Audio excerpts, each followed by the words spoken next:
vous arrivez sur la deuxième partie d'un échange avec Daphné sur la pratique du yoga. Si vous n'avez pas vu la première partie, je vous invite à aller l'écouter d'abord. Pour avoir une meilleure idée du contenu des échanges, je vous renvoie au chapitrage des 2 vidéos dans la description.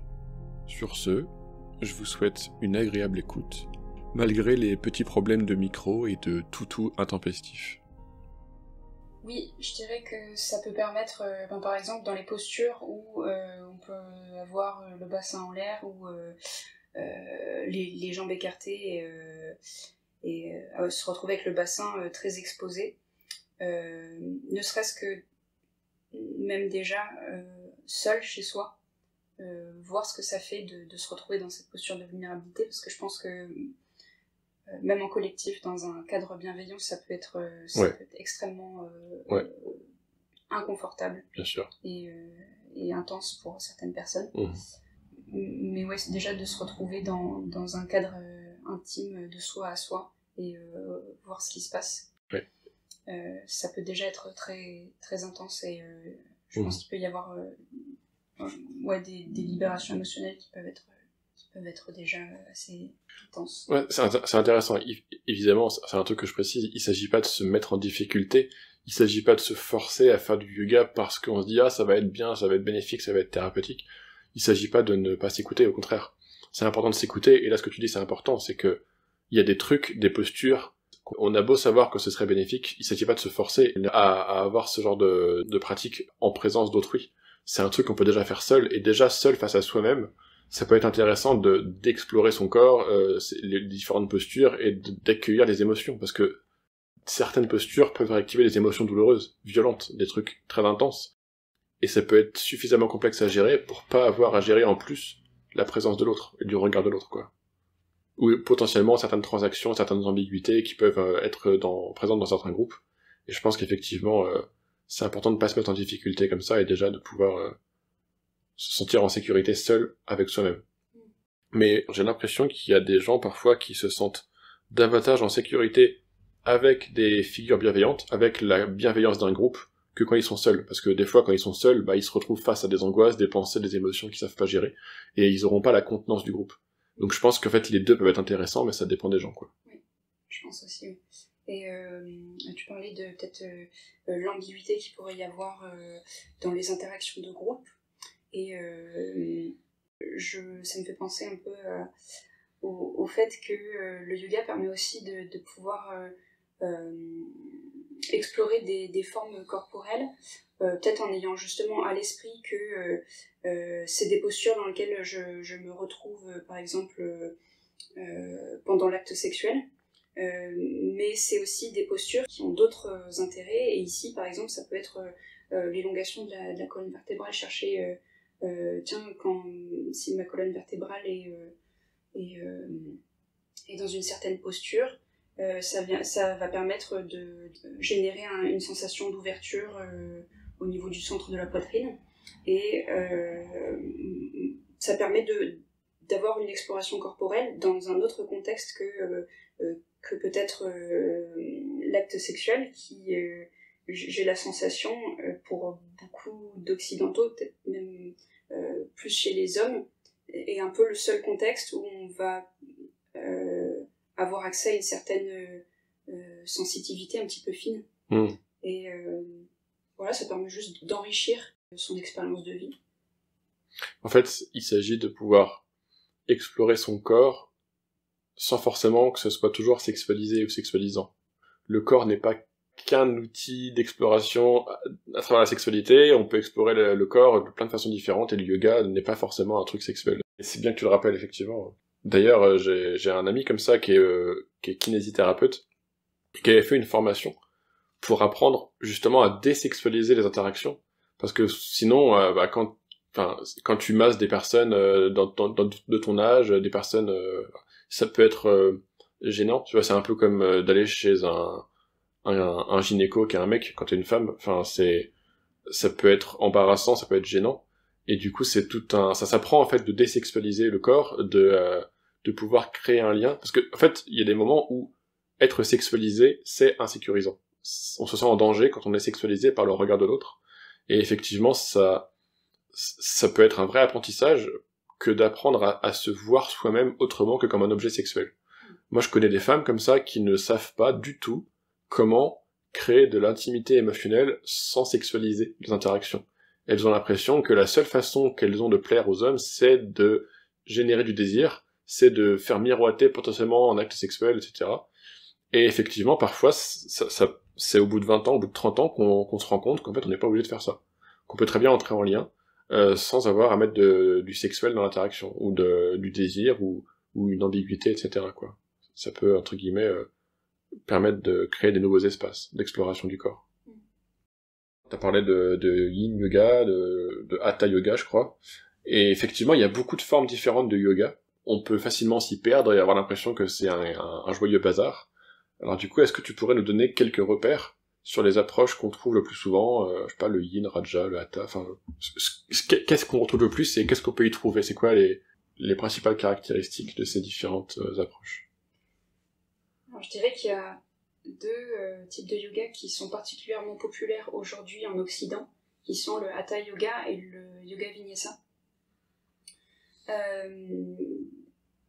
qui sont deux pratiques qui sont principalement posturales. Je précise parce qu'il y a des types de yoga qui sont beaucoup moins axés sur les différentes postures corporelles.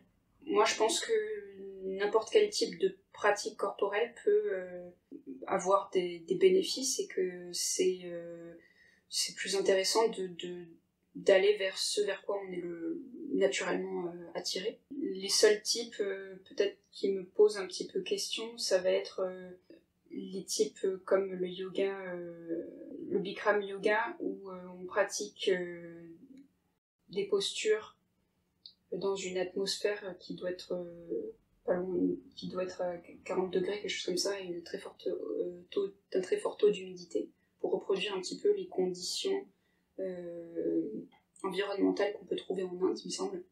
40 degrés? Ouais. Il me semble que c'est quelque chose de cet ordre-là. Ok, moi je croyais que t'allais dire pour les conditions du ventre de la mer, tu vois, en mode régression. En fait, pas du tout. Non, je crois pas. Il y a eu pas mal de controverses autour de ce type de yoga. Je dirais peut-être attention, surtout si vous avez cette appétence-là au niveau psychique, au yoga dans lequel on vous impose des choses et on vous dit qu'il y a qu'une seule façon de faire. Oui. Ça, c'est un red flag. Ouais, pour moi, ce serait vraiment un red flag. Okay. Donc, moi, j'ai une aversion totale pour ce genre de choses, donc j'ai pas vraiment ce problème-là, mais je vois qu'il y a pas mal de dérives auxquelles moi j'ai totalement échappé. Alors, c'est quoi les green flags? Alors, quand t'as un prof de yoga que tu connais pas, qu'est-ce que tu recherches, toi, chez un prof, pour te sentir bien avec? Moi, je suis particulièrement attentive au fait que le prof, malgré sa posture d'enseignant et de personne qui transmet, rappelle régulièrement le fait qu'il n'y a que la personne qui incarne le corps qui saura quelle est la posture qui est bonne pour lui ou pour elle. Ouais, on prétend pas savoir mieux que l'autre ce qui est bon pour lui, en fait. Oui, et pour moi, le red flag, c'est le cheminement vers l'autonomie et la volonté du professeur de rendre son élève autonome. Ah oui. Et c'est ce que moi je cherche à transmettre et c'est ce que je recherche chez les enseignants. Ok. Ne pas créer un lien de dépendance entre le professeur et l'enseigné. Ok. Et même idéalement de sortir de cette posture et de rechercher l'horizontalité avec les personnes à qui on transmet. En tout cas, quand on est en posture d'enseignant, de mettre de la conscience sur le fait qu'on est enseignant et en posture de transmission parce qu'il y a quelqu'un qui veut bien nous écouter et qui nous donne de l'attention et de l'amour d'une certaine façon. Oui, c'est pas uniquement du haut vers le bas. L'enseignant reçoit aussi de l'élève, quelque part. Oui, tout à fait. Et c'est dans la philosophie qui sous-tend la pratique physique du yoga, il y a vraiment cette idée d'horizontalité où l'enseignant est fait enseignant par l'élève. Et ils ont une posture qui est plutôt celle d'amis. Ouais. C'est un peu comme quand on dit que c'est les enfants qui font de nous des parents. On n'est rien sans les enfants, quand même. Oui, de manière, un prof n'est rien sans ses élèves. Oui. Ok. Ce qui est important pour toi, c'est cette conscience d'une sorte d'interdépendance entre les deux et d'une co-création. Et que, effectivement, il n'y a pas de transmission possible sans élèves disposés à apprendre ou disposés à consacrer du temps à ça. Oui. Okay. Je dirais que ce qui me plaît aussi chez d'autres enseignants, ou ce qui me plaît dans l'enseignement, c'est de faire avec ce qui est vivant pendant le cours. Et je prépare mes cours, bien sûr, mais c'est avec la liberté de changer totalement ma séquence de cours en fonction de ce qui va traverser les personnes que j'ai en face de moi au moment de l'enseignement, et d'être à l'écoute de ça. Ce que je comprends, en fait, c'est que tu t'investis la question du lien entre le prof et les élèves, et qu'en fait, c'est pas juste moi je suis un sachant, je vais vous enseigner et vous allez faire ce que je vous dis, mais c'est plutôt un lien humain qui fait, ok, on s'écoute, on prend en compte les uns les autres ce qui est vivant, et même s'il y a de la théorie derrière, il y a de l'expérience, etc., on va aussi peut-être adapter certains aspects du cours, de l'enseignement, en fonction de ce qui est vivant, parce que l'autre n'est pas qu'un objet qui reçoit un savoir, c'est un humain avec qui on a un lien, en fait. Un vrai lien. Ouais. De mettre de la conscience sur le fait qu'on n'est pas en train en tant qu'enseignant, de régurgiter juste des aspects théoriques. On n'est pas un perroquet, on est un humain. Ouais. Ok. Est-ce que tu pourrais nous en dire un peu sur ce que c'est que le shivaïsme du Cachemire? Parce que Eric Barré, il parle de ça, je sais pas ce que ça veut dire. Donc le shivaïsme du Cachemire, c'est pas quelque chose que je connais très bien. J'ai découvert principalement avec l'enseignant qui s'appelle Jean Klink, donc l'enseignant de Eric Barré.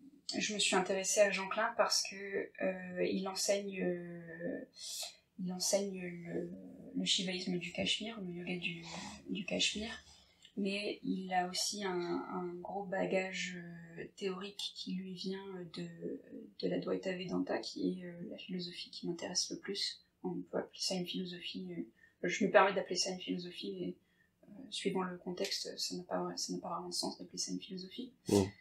Et ce en quoi ça consiste, le shivaïsme du Cachemire, tel qu'il est enseigné par Eric Barré, c'est donc une approche, je dirais, d'exploration de la métacognition en partant de la sensation corporelle. La sensation tout court, en fait, je dirais, est une encre qui me permet de pouvoir rentrer dans un état analytique où je prends une posture d'enquêteur, où ce qui va se rapprocher le plus de l'expérience du moi va être quelque chose de moins en moins tangible, et en même temps de plus en plus conscient des sensations corporelles en tant qu'objet de conscience.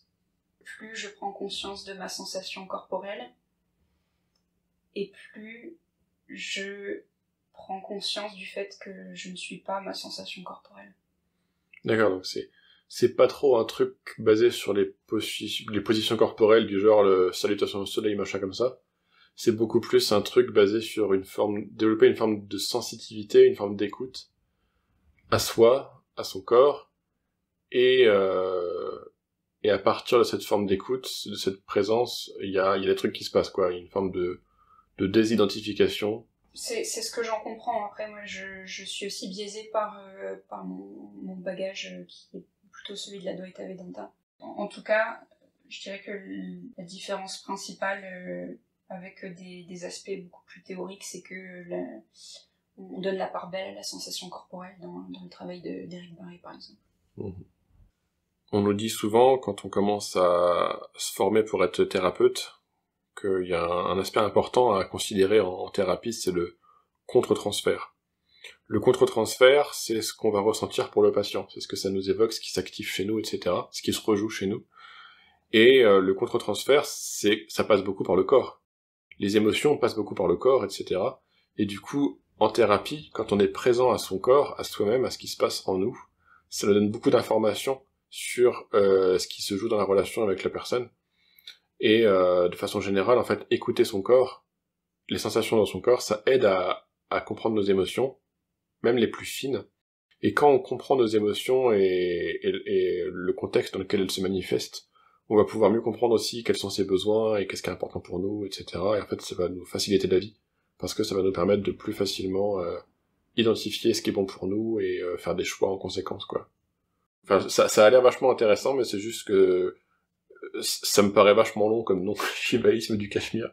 Et du coup, je me dis, qu'est-ce qu'il a Shiva à voir là-dedans Alors, de ce que j'en sais, Shiva, donc c'est une représentation graphique, iconique d'une conscience universelle, de la déité, de la divinité, du sacré.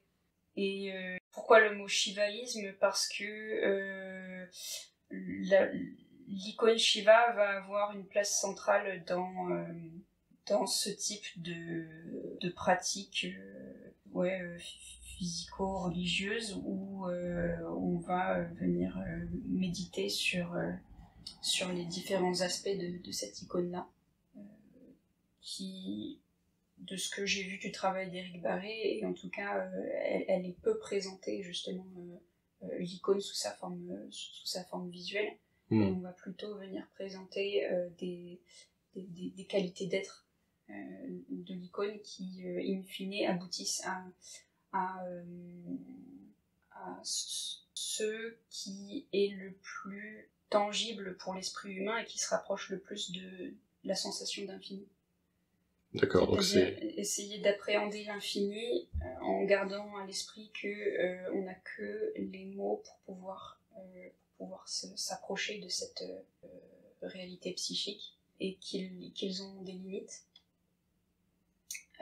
Mais en gardant à l'esprit ces limites, je peux atteindre ce que c'est que la compréhension de l'infini. Ça a l'air un peu abstrait quand même. Hein. Mais bon, c'est intéressant de savoir que dans les différentes approches du yoga, il y a des approches plus ou moins basées sur le corps, plus ou moins basées sur des abstractions et des recherches un peu spirituelles, philosophico-spirituelles. Qu'en fait, le yoga, c'est un truc assez large. Et ouais, que en fait, il faudrait une vie pour explorer tout ça, quoi. Voire même Jean Klein, visiblement, il a passé une vie à explorer un truc particulier. Oui, Jean Klein, il a eu deux maîtres, comme je disais, un qui était cachemiri et donc qui enseignait le shivaïsme du Cachemire, et un autre qui enseignait l'Advaita Vedanta, donc quelque chose de beaucoup plus traditionnel et dans lequel il n'y a pas de pratique corporelle à proprement parler. Ok. Comment est-ce que toi tu conseillerais à des débutants de démarrer le yoga? Plutôt en ligne, plutôt en présentiel, plutôt tout seul chez soi avec des vidéos YouTube?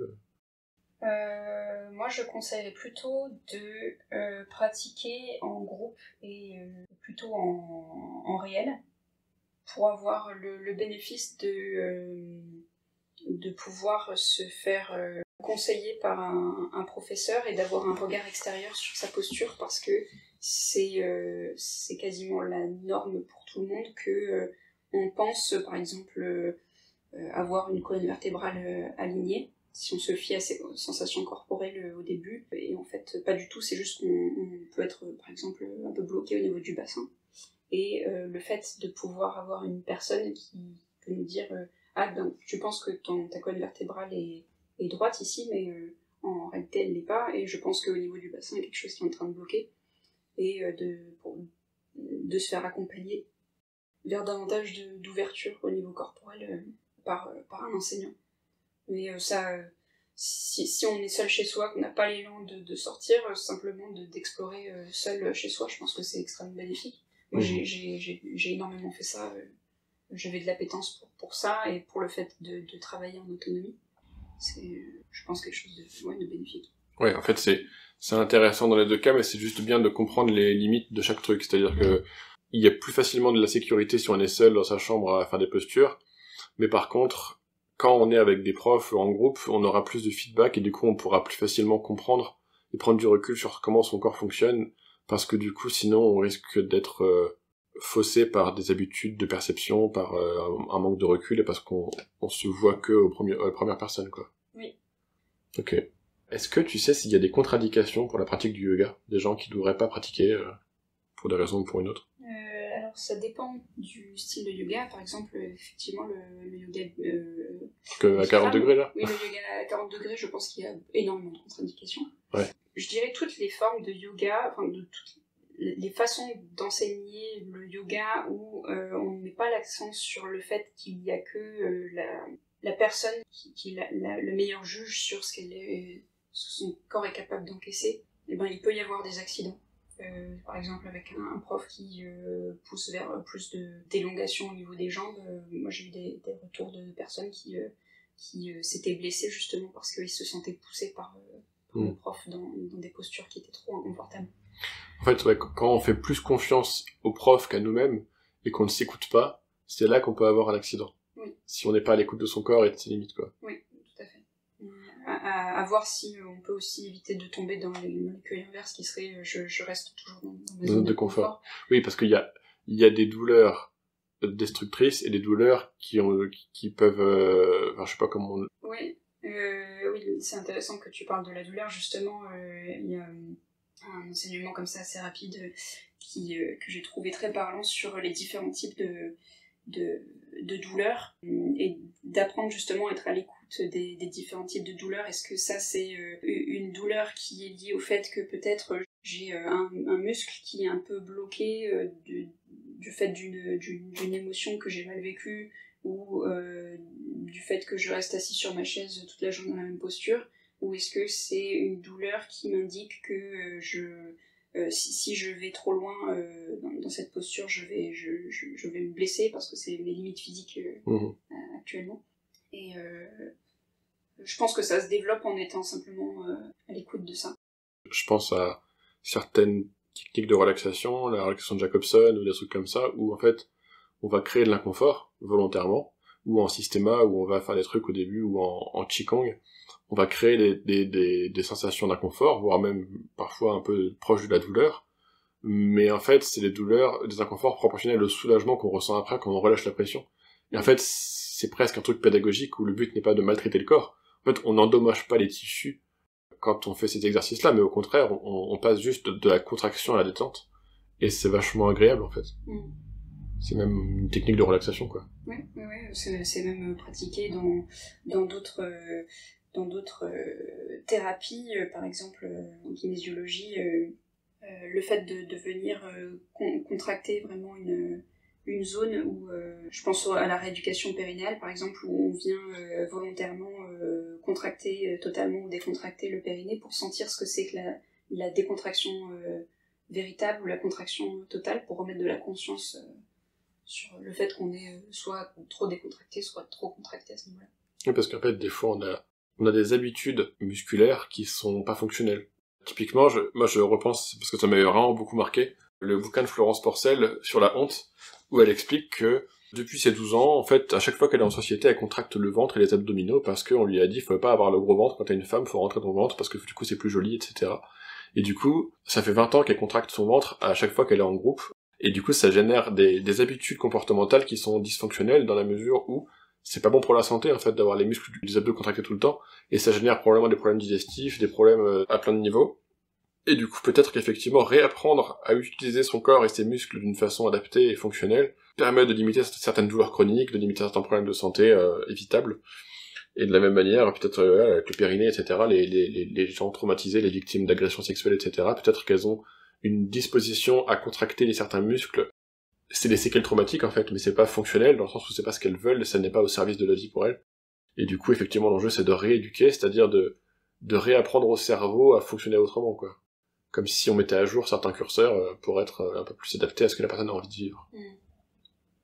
Est-ce qu'il y a une dernière chose que tu auras envie de partager sur toi, sur ce que tu fais? J'ai envie de partager avec les gens le fait qu'il y a des types de yoga comme le shivaïsme du Cachemire, enfin, le yoga du Cachemire, parce que peut-être on parle plutôt de la pratique physique ici, ou le sama yoga que moi je pratique, où il y a vraiment ces aspects, on va venir essayer d'intégrer un maximum d'aspects physico-psychico-émotionnels dans sa pratique et dans ses explorations, par le son, par les expressions faciales, par ce qu'on appelle les mudras, les gestes au niveau des mains, par le chant, par la pratique physique bien sûr, et par les lectures philosophiques. Je voulais juste mettre l'accent sur le fait qu'il existe des approches très holistiques ou intégratives de l'être humain. Et que tout à l'heure tu me demandais quels étaient les différents types de yoga qui existaient, et je te parle des plus populaires, mais c'est pas ceux qui, à mon sens, sont les plus intéressants et qui mériteraient davantage d'attention. En tout cas, pour moi, c'est des pratiques qui m'apportent beaucoup de joie. C'est vrai que t'as pas parlé d'un truc, là, dont tu m'as déjà parlé par le passé, que tu pratiquais toi, c'est le Raja Yoga, le yoga royal ou je sais pas quoi. Oui. Du coup, c'est quoi ce Raja Yoga? Donc le Raja Yoga, qui veut dire yoga royal en sanskrit, c'est un petit peu c'est l'approche de Patanjali, celui qui a le plus théorisé ce que c'était que le yoga, et pour moi c'est un cadre de travail qui permet de se rappeler quels sont les différents aspects de l'humanité sur lesquels je peux avoir une forme de conscience en fait. Voilà. Et les pratiques posturales sont un des 8 aspects sur lesquels je peux venir poser de la conscience. Les pratiques du souffle sont un autre aspect. Les disciplines vertueuses de type ne pas mentir, par la voie négative, par exemple, ne pas mentir ou ne pas faire à autrui ce qu'on n'aimerait pas qu'on lui fasse, ou par la voie positive, c'est-à-dire dire toujours la vérité. Là, j'en ai plus en tête qui me viennent trop. C'est des sortes de commandements, un peu comme dans les 10 commandements. Oui, c'est ça. Les versions indiennes. Oui. Ce genre de pratiques-là peuvent aider, je pense, à poser de la conscience sur ce que je peux faire pour me rendre la vie plus belle. Il y a une certaine progression dans le Raja Yoga qui, je commence par ce qui est le plus externe à moi, par exemple, essayer de vivre une vie vertueuse dans laquelle je mets de la conscience sur le fait que j'évite de mentir, que j'évite de générer de la violence autour de moi. Ce qui me permet de pouvoir avoir accès à une certaine tranquillité d'esprit déjà à ce niveau-là. Ensuite, je peux travailler sur mes postures corporelles et aboutir à un petit peu plus de tranquillité aussi à ce niveau-là, puis avoir accès à une nouvelle forme de subtilité et ensuite venir travailler plus sur le souffle. Et une fois que j'ai acquis encore un petit peu plus de tranquillité à ce niveau-là, je peux travailler plus sur quelles sont les pensées qui me traversent, donc les mouvements ou les postures psychiques, et aller vers de plus en plus de subtilité dans la conscience d'être moi. Qu'est-ce que ça veut dire d'être moi? Et ensuite de pouvoir avoir accès à de plus en plus d'espace pour réfléchir à ça veut dire quoi être moi en fait, qu'est-ce que c'est moi, parce que j'aurais acquis suffisamment d'espace et de tranquillité dans tous les autres aspects de ma physicalité ou de mon émotionnalité, me permettre de pouvoir faire ce cheminement et que ça ait réellement du sens, cette exploration de ce que c'est que le moi, ou pour appeler l'ego. J'ai l'impression que le yoga tel qu'on l'imagine, avec les postures corporelles, tout ça, c'est un peu l'arbre qui cache la forêt, quoi. Dans le sens où il y a tout un tas de trucs qui découlent du fait d'entrer dans la pratique, par les postures, par le souffle, tout un questionnement existentiel, de perspective, quoi. Oui. Toi, du coup, est-ce que tu dis que tu enseignes, que tu donnes des cours, etc. Comment ça se passe? Où est-ce que tu donnes des cours? Est-ce que tu peux nous en dire un peu plus? Alors, je continue à donner des cours en individuel en ligne, mais ce que j'aimerais développer, c'est je me suis installée à Orléans il y a quelques mois. J'ai pas encore pris le temps de rechercher une salle, mais je compte recommencer à donner des cours collectifs et individuels sur la ville d'Orléans prochainement. Bah du coup, je pense que je mettrai en description le lien vers le site où on peut réserver des cours, et si après il y a des coordonnées pour tes cours en présentiel à Orléans, je mettrai aussi en description pour que les gens puissent aller voir. Ça me va bien. Est-ce qu'il y a un truc que tu aimerais dire avant de terminer, ou est-ce que c'est bon pour toi? Donc ça me paraît assez complet. Ok. Bon. Merci pour le temps que tu as pris et pour la richesse de ce que tu as partagé. Et, je me sens nourri par la profondeur de la manière dont on parle. Donc j'ai hâte que les gens puissent écouter. Merci à toi d'avoir ouvert cet espace et m'avoir permis de pouvoir parler de tout ça et parler de quelque chose qui me passionne.